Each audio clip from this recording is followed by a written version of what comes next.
Hey guys, welcome back to my channel, and today we're going to have a very quick story time just so I can answer some of your questions. Yes, you are right. I have moved into an apartment and now I have a limited space for plants. As you all know, I went on a holiday to the Philippines, and while I was there, I got rid of some of my plants and some of them died. If you keep watching, towards the end of this video is the balcony space where I keep my succulents, and most of them there are from the old collection. Thank you so much guys for staying with me and giving me this time to literally grow. The plants are growing with me and it's exciting because we're, collecting again, and you are going to see the transformation of our balcony garden.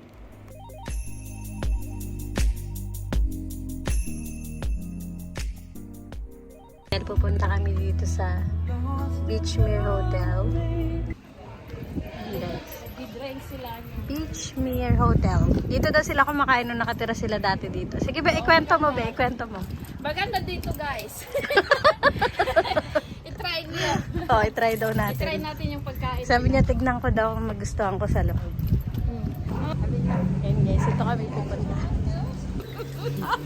Guys, ire-red carpet niya daw ako. Bruha talaga to si Maria Judy. Tuwa na naman sa kalokohan niya. Lalagyan niya daw ako dito ng red carpet. Oh, yan. May tourist guide na tayo. Pwede ka kung ano. Gusto mo tingnan mo. Okay guys, tinignan namin yung mga pagkain dito. And okay naman, kaso lang medyo madaming tao dito. So lilipat kami sa iba. Ay, ang daming ang mangga guys. Oh my God, ang daming mangga. Labas ka na para makita. Okay, so ang daming halaman. Try mo. And guys, dinala tayo ni Judy sa kainang para sa mayayaman. Sa Arctic. Ayan kung makikita nyo, super silver spoon. Ayan, para daw makatry tayo ng mga pagkain to mayaman. Charot lang. Charot lang. Arctic of Ayan guys. Habang tumidilim, parang medyo pala na. Parang medyo romantic din yung area na. Yeah, romantic. Sana all. Ayan. Medyo romantic, pero kami na lang daw muna magde-date. Parang yung station nila parang malaki na yun. Tapos malalit. Ayan, dumadami na yung pila ng mga cars guys. So, dumadami na yung pila. Coke Zero forever.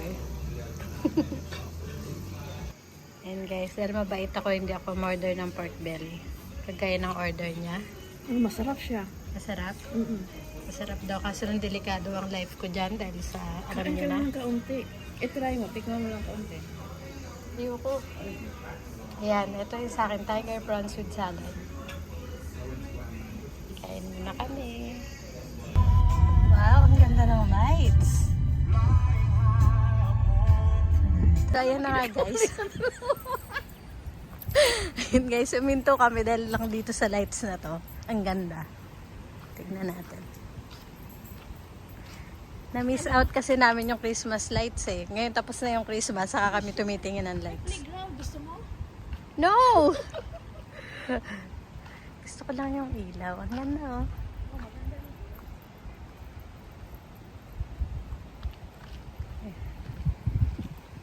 Ang sarap pa ng hangin be. Wag lang ulan. Pero usog. Ay, ang ganda.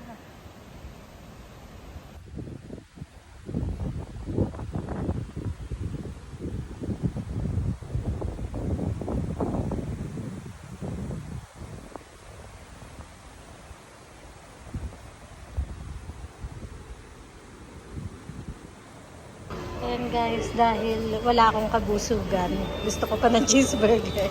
Kaya dumaan kami dito sa McDo. Ayan. Dito nag-work si CJ na unang-una. Dito siya unang-unang nagkaroon ng trabaho dito sa McDo. Ayan, 15 years old lang siya noon. And this year, magto-22 na siya. Dito siya ba dati oh? Dito siya dati naka-assign sa cafe. Kaya ayaw ko mag-ano eh. Kaya nagpantalon ako eh.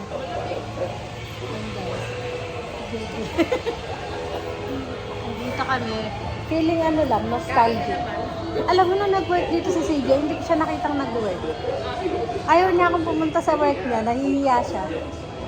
Pero ngayon, di ba, na nagpunta tayo sa city? Uy, pupunta pa pala tayo sa city. Kasi mature na siya eh. Kailan tayo punta sa city? Next week. Bahala na. Para makita ko na naman si CJ. Pag gusto ko siya makita, kailangan ko pa pumunta sa city eh. Ikaw. Ayan po, uwi na tayo sa ating unit.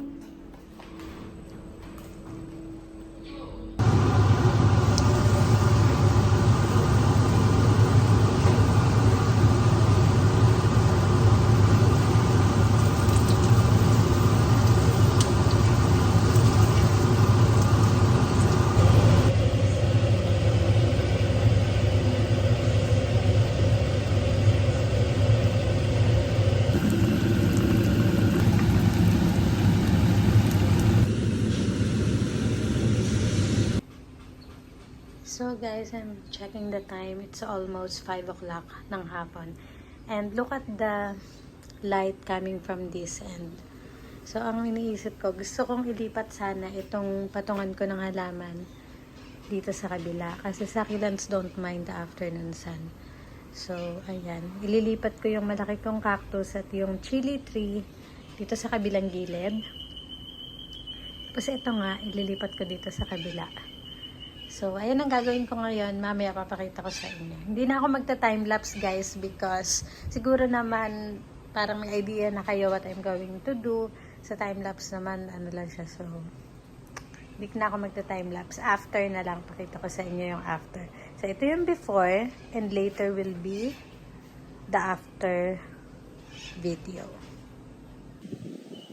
And guys, nagdadamo ako kasi ang daming weeds dito sa ating ghosty. Ang taas ng position ko ngayon guys, tignan nyo. Nakatongtong ako sa steps, sa hagdanan. And ayan yung mga halaman natin dito. Tuloy ko muna yung pag-garden, tapos mamaya pakita ko sa inyo yun dito sa baba. So yun guys, nailipat ko na yung isang plant rack from there to here. Kasi ang iniisip ko, I'm thinking ahead. Inalis ko dyan kasi if I want to, pwede kong i-extend itong plant rack dito and get another one to put here. Diba? Dadami yung patungan natin ng halaman. Kasi isa pang iniisip ko is to get longer legs. Yung ganito pero mas mataas. Tapos, from the top, makakapaglagay ako ng hanging succulents. Ganon. Yan, isa pa yun sa iniisip ko. Pero, syempre, it will take a while bago natin magawa yan. Kasi, alam naman natin lahat na when you collect things like this and if you want a better looking garden, syempre, it is costing. Diba? Talagang magagastosan ka rin talaga kung gusto mo na magandang setup. So, ayan guys. Ito muna for now. Ang kagandahan ng pwesto ko dito ngayon, say for example, kunwari, mag-hailstorm. Di ba yung dati, tatandaan nyo, pag may hailstorm.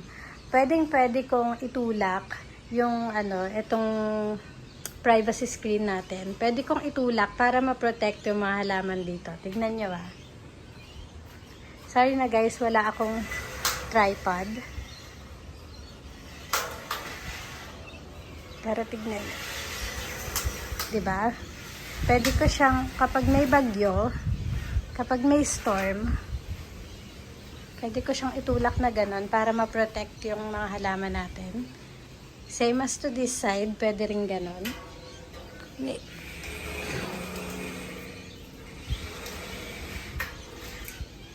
O, diba? Ayan yung view natin sa baba. Okay? So, kapag malakas ang bagyo or may hailstorm nga, pwede ko itulak yung privacy screen at magiging ganun siya. Meron tayong instant na protection para sa mga ganong sitwasyon. So, ayan guys, happy naman ako sa na-achieve ko today. Nakapag-weeding din ako.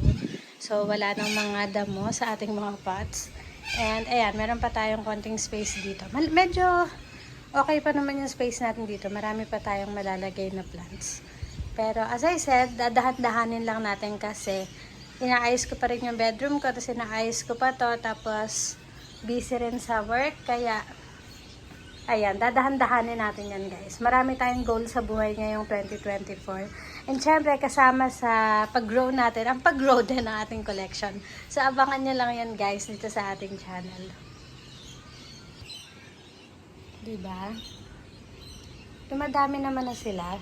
Ito yung basket plant na kulay red dati. Kaya ganyan yung itsura niya na parang hindi siya masyadong masaya is ini-stress ko kasi siya para pumula siya ulit. So, hindi ko siya dinidiligan. Ayan guys, ito yung mga halaman pa natin. Ayan. And itong malaki nating cactus.